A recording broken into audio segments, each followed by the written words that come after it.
Hi everyone, this is sudhakar bogam. Welcome to Tuts. ఈ వీడియోలో లో స్టాటిక్ స్టోరేజ్ క్లాస్ గురించి నేను క్లియర్గా ప్రాక్టికల్గా ప్రోగ్రామ్ ఎగ్జిక్యూషన్ చేసి చూపిస్తాను. స్టోరేజ్ క్లాస్కు సంబంధించిన కంప్లీట్ వీడియో కూడా నేను ఆల్రెడీ బోర్డు పైన ఎక్స్ప్లెయిన్ చేశాను. ఆ వీడియో చూడనట్లయితే సి లాంగ్వేజ్ ప్లేలిస్ట్లో ఉంటుందో ఆ వీడియోస్ అయితే ఒకసారి చూడండి. మీరు ఎక్కడైనా ఇంటర్వ్యూస్ వెళ్ళినప్పుడు కానీ, డిగ్రీస్లో కానీ, వీడియోస్లో కానీ స్టాటిక్ స్టోరేజ్ క్లాస్ గురించి క్వశ్చన్స్ అయితే అడుగుతూ ఉంటారు. ఇక వీడియో స్టార్ట్ చేసే ముందు మన ఛానల్ ఎవరైతే కొత్తగా చూస్తున్నారైతే వెంటనే సబ్స్క్రైబ్ చేసుకుని పక్కన బెల్ ఐకాన్ ఉంటుంది. అందులో ఆల్ సెలెక్షన్ అయితే మనం అప్లోడ్ చేసే వీడియోస్ ముందుగా మీకు నోటిఫికేషన్ వస్తూ ఉంటుంది. అలాగే వీడియో చూసిన తర్వాత ఒక లైక్ కామెంట్ అయితే కంప్లీట్ చేయండి. వీడియోని మీ ఫ్రెండ్స్ కూడా షేర్ చేయండి. మరి ఇక్కడ స్టాటిక్ స్టోరేజ్ క్లాస్ సంబంధించిన ఒక చిన్న డెఫినేషన్స్ అయితే రాశాను. మీరు ఇక్కడ మెయిన్గా ఈ 4 పాయింట్స్ అయితే వెరీ వెరీ ఇంపార్టెంట్. ఈ 4 పాయింట్స్ అయితే గుర్తుపెట్టుకోవాలి. ఏంటి ఆ 4 పాయింట్స్ అంటే, ఒక వేరియబుల్ని మనం స్టాటిక్ వేరియబుల్గా డిక్లేర్ చేసినట్లయితే దాని డిఫాల్ట్ ఇనిషియల్ వాల్యూ ఏముంటుంది, ఆ వేరియబుల్ ఏ మెమరీ ప్లేస్లో అలకేట్ అవుతుంది, తర్వాత దాని స్కోప్ ఏంటి, దాని లైఫ్ టైం ఏంటి. So each and every storage క్లాస్కి సంబంధించి ఈ 4 పాయింట్స్ గుర్తుపెట్టుకుంటే ఈ టాపిక్ అయిపోయినట్టే. ఓకే, సో మరి స్టాటిక్ వేరియబుల్కి వాల్యూ అసైన్ చేయనట్లయితే మనకు డిఫాల్ట్గా 0 అయితే ఉంటుంది. ఓకే, మెమరీ వచ్చేసి మెయిన్ మెమరీలో వేరియబుల్ అనేది అలకేట్ అవుతుంది. తర్వాత దాని స్కోప్ వచ్చేసి మనం లోకల్గా అయినా యూజ్ చేసుకోవచ్చు, లేదంటే గ్లోబల్గా అయినా యూజ్ చేసుకోవచ్చు. ఓకే, మరి దీని లైఫ్ టైం ఎక్కడ వరకు అంటే లోకల్గా యూజ్ చేసి విత్ ఇన్ ది బ్లాక్ వరకు ఉంటుంది. అది గ్లోబల్ అయినా సరే ఆ బ్లాక్లో మాత్రమే వర్క్ అవుతుంది. ఓకే, సో దీనికి సంబంధించిన ఒక చిన్న ఎగ్జాంపుల్ కూడా నేను ఇక్కడ రాశాను. ఎగ్జాంపుల్ని డైరెక్ట్గా నేను దేశప్లస్లో ఎగ్జిక్యూషన్ చేసి మీకు చూపిస్తాను. దీన్ని కాపీ చేసి దేశప్లస్లో ఒకసారి అయితే ఎగ్జిక్యూషన్ చూద్దాం. ఇలా న్యూ సెలెక్ట్ చేసుకొని సోర్స్ ఫైల్ ఇక్కడైతే పేజ్ చేస్తున్నాను. ఒకసారి ప్రోగ్రామ్ని జాగ్రత్తగా అబ్జర్వ్ చేసినట్లయితే ఫస్ట్ అయితే మన హెడర్ ఫైల్స్, తర్వాత ఇక్కడ ఒక ఫంక్షన్ అయితే రాసినాను. ఫంక్షన్ ఏమొచ్చేసి వైడ్ ఏబీసీ. ఓకే, సో ఇది ప్రోటోటైప్. మెయిన్ ఫంక్షన్లో ఫంక్షన్ని కాల్ చేసిన 3 టైమ్స్. సో ఎప్పుడైతే ఫంక్షన్ కాల్ చేస్తామో ఆటోమేటిక్గా ఫంక్షన్ డెఫినేషన్ దగ్గరికి వెళ్తుంది. ఫంక్షన్ డెఫినేషన్ ఇది. ఫంక్షన్ డెఫినేషన్లో ఏం జరుగుతుందో ఒకసారి చూసినట్లయితే, ఫంక్షన్ డెఫినేషన్లో స్టాటిక్ ఇంట్ x = 10 అని చెప్పేసి ఒక వేరియబుల్ని అయితే డిక్లేర్ చేస్తాను. అంటే ఇక్కడ స్టాటిక్ వేరియబుల్ని ఎప్పుడైతే డిక్లేర్ చేస్తామో దాని లైఫ్ టైం వచ్చేసి ఈ విత్ ఇన్ ది బ్లాక్లో మాత్రమే ఉంటుంది. ఇంకొక ఇంపార్టెంట్ పాయింట్ ఏంటంటే, స్టాటిక్ వేరియబుల్స్ ఎప్పుడైనా సరే కంప్లీట్ ప్రోగ్రాంలో ఆ వేరియబుల్ అనేది ఓన్లీ వన్సే క్రియేట్ అవుతుంది, అంటే వన్సే ఇనిషియలైజేషన్ జరుగుతుంది. ఓకే, ఈ వేరియబుల్ డిస్ట్రాయ్ అయినా సరే x = 10 అనేది అదే విధంగా అట్లానే ఉంటుంది. అదే మనం ఆటో కానీ రిజిస్టర్ కానీ యూజ్ చేసినప్పుడు x = ఇక్కడ 10 పెట్టేసి ఇక్కడ ఆటో పెట్టినాం అనుకోండి, ఎప్పుడైతే ఈ ఫంక్షన్లకు వెళ్ళి కర్సర్ బయటకు వస్తుందో ఆటోమేటిక్గా x అనేది డిస్ట్రాయ్ అవుతుంది. మళ్ళీ కాల్ చేసినప్పుడు మళ్ళీ x అనేది మళ్ళీ క్రియేట్ అవుతుంది. బట్ ఇక్కడ ఆ విధంగా కాదు. సో స్టాటిక్ వేరియబుల్ని ఒకసారి డిక్లేర్ చేస్తే ఎంటైర్ ప్రోగ్రామ్లో అది ఓన్లీ 1 టైమే ఇనిషియలైజేషన్ జరుగుతుంది. సో x = 10 అనేది వన్సే జరుగుతుంది.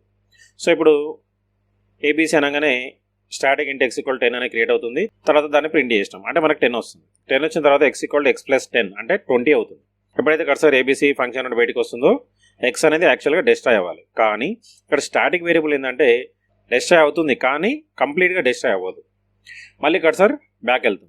సో మళ్ళీ మెయిన్ ఫంక్షన్లో సెకండ్ టైం కాల్ చేస్తాం. సెకండ్ టైం కాల్ చేసినప్పుడు మళ్ళీ డెఫినేషన్ దగ్గరకు వచ్చేసి ఇక్కడ స్టాటిక్ ఇంట్ x = 10 అనేది ఉంది కాబట్టి, సో ఎప్పుడైనా సరే స్టాటిక్ వేరియబుల్ ఎంటైర్ ప్రోగ్రామ్లో ఓన్లీ వన్సే క్రియేట్ అవుతుంది, అంటే ఓన్లీ వన్సే ఇనిషియలైజేషన్ జరుగుతుంది.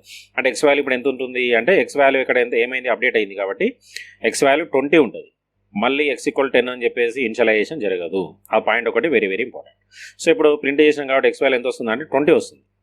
నెక్స్ట్ x వాల్యూ 30 అవుతుంది. మళ్ళీ బ్యాక్ వచ్చేస్తుంది. బ్యాక్ వచ్చినప్పుడు x అనేది డిస్ట్రాయ్ అవుతుంది కానీ కంప్లీట్గా అవ్వదు.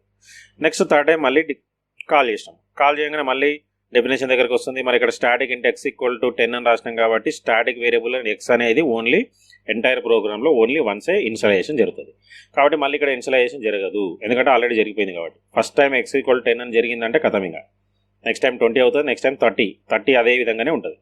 ఓకే, నెక్స్ట్ టైం వస్తుంది మనకు అవుట్పుట్ 30 వస్తుంది. మళ్ళీ రిటర్న్ బ్యాక్. ఇంకేముంది రిటర్న్ 0 గెట్ CH. ఒకసారి దీన్ని సేవ్ చేసి మనం ఎగ్జిక్యూషన్ కూడా చూద్దాం. ఇక్కడ స్టాటిక్ అని చెప్పేసి సేవ్ అయితే చేస్తాను డెస్క్టాప్ మీద. C++ save. ఏమైనా ఎర్రర్స్ ఉన్నాయంటే no errors. Compilation completed. Next run. చూడండి, ఫస్ట్ టైం 10 వచ్చింది, నెక్స్ట్ టైం 20 వచ్చింది, నెక్స్ట్ టైం 30 వచ్చింది. అంటే స్టాటిక్ వేరియబుల్స్ అనేటివి ఎంటైర్ ప్రోగ్రామ్లో ఓన్లీ వన్సే ఇనిషియలైజేషన్ జరుగుతుంది.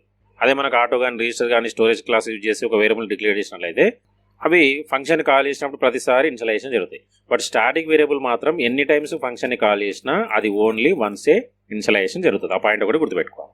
మరి దీనికి డిఫాల్ట్ ఇనిషియల్ వాల్యూ ఏముంటుంది? మామూలుగా అయితే ఆటో కానీ రిజిస్టర్కి అయితే మనకు గార్బేజ్ వాల్యూ ఉంటుంది. అదే మనకు స్టాటిక్ అయితే 0 ఉంటుంది. అంటే ఎట్లా ఇప్పుడు చూడండి, ఇక్కడ x = 10 అని తీసుకున్నాం. 10 ఇచ్చినా కాబట్టి x వాల్యూ 10 వచ్చింది. ఇప్పుడు నేను x = ఏమి ఇవ్వలేదు. ఇక్కడ ఏమి ఇవ్వలేదంటే బై డిఫాల్ట్గా దానికి 0 అనేది అసలు అవుతుంది. అంటే ఇప్పుడు నీకు ఏమొస్తుంది అవుట్పుట్, ఫస్ట్ 0 వస్తుంది, తర్వాత ఎక్స్ వాల్యూ ఏమైంది +10 అయింది, అంటే ఎక్స్ 10 అవుతుంది, అంటే 0 10. నెక్స్ట్ టైం కాల్ చేసినప్పుడు 10 వస్తుంది, నెక్స్ట్ 10 + 10 20 అవుతుంది. సో 0 10 20 వస్తుంది నీకు అవుట్పుట్. ఒకసారి చూద్దాం దీన్ని కూడా. Compile, no errors, run. చూడండి ఫస్ట్ 0 వచ్చింది, తర్వాత అప్డేట్ అయింది 10. సో కాబట్టి 10 0 + 10 అంటే 10 వస్తుంది. నెక్స్ట్ 10 ప్రింట్ అవుతుంది, నెక్స్ట్ 10 + 10 అంటే 20. సో థర్డ్ టైం కాల్ చేసినప్పుడు నీకు 30 వస్తుంది. ఓకే, సో ఈ విధంగా మనము స్టాటిక్ స్టోరేజ్ క్లాస్ని C++లో ఇంప్లిమెంటేషన్ చేసుకోవచ్చు. సో C లాంగ్వేజ్లో అయినా C++లో అయినా సేమ్ ఇదే విధంగా ఉంటుంది, కాకపోతే అక్కడ ఇన్పుట్ అవుట్పుట్ స్టేట్మెంట్స్ మాత్రమే డిఫరెంట్గా ఉంటాయి. ఓకే, ఈ వీడియోలో మీకు ఏమైనా డౌట్స్ ఉంటే కామెంట్ సెక్షన్లో కామెంట్ చేయండి, నేను దానికి రిప్లై ఇస్తాను. అట్లానే వీడియో మీ ఫ్రెండ్స్గా షేర్ చేయండి, వాళ్ళకు కూడా యూస్ఫుల్ అవుతుంది. కంప్యూటర్ ప్రోగ్రామింగ్కి సంబంధించిన కంప్లీట్ వీడియోస్ అన్ని కూడా మన ఛానల్ ప్లేలిస్ట్లో ఉంటాయి. ఆ వీడియోస్ అయితే ఒకసారి చూడండి. సో నెక్స్ట్ వీడియో మళ్ళీ కలుద్దాం. So thanks for watching. Like, share, subscribe my channel. Thank you.